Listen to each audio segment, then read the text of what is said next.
Good morning students. आज हम करेंगे यू वावल की exercise. Look at the pictures and fill in the missing vowels. हमें picture को देखना है और मिसिंग वावल को फिल करना है। तो ये पिक्चर किसकी है? मग, MUG, मग, CUB,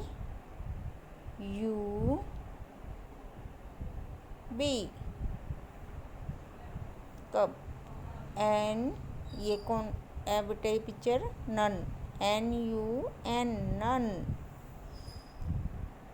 ये गम, GUM, गम।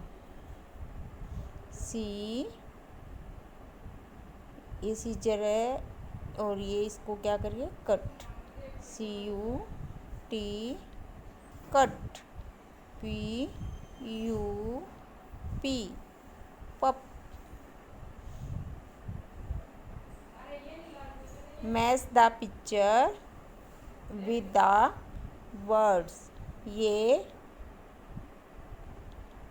पिक्चर्स जो वर्ड है वो पिक्चर के साथ मैच करना है। इसका जो भी राइट वर्ड है, तो ये पिक्चर है जग की, तो इन्होंने जग से मैच कर रखा है। इसी प्रकार हम ये सभी पढ़ेंगे और फिर जो राइट अक्षर है उसके साथ, राइट वर्ड है उसके साथ मैच करेंगे।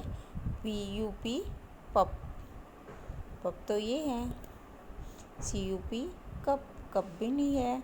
तो BUN, बन, ये बन है, ये इसके साथ मैच किया।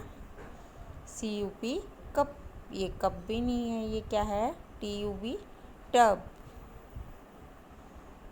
और HUT, हट, हट है। कट और नट नहीं है। तो ये आपको इस तरह करना है, अपनी बुक में फिल करना है। Thank you. Have a nice day.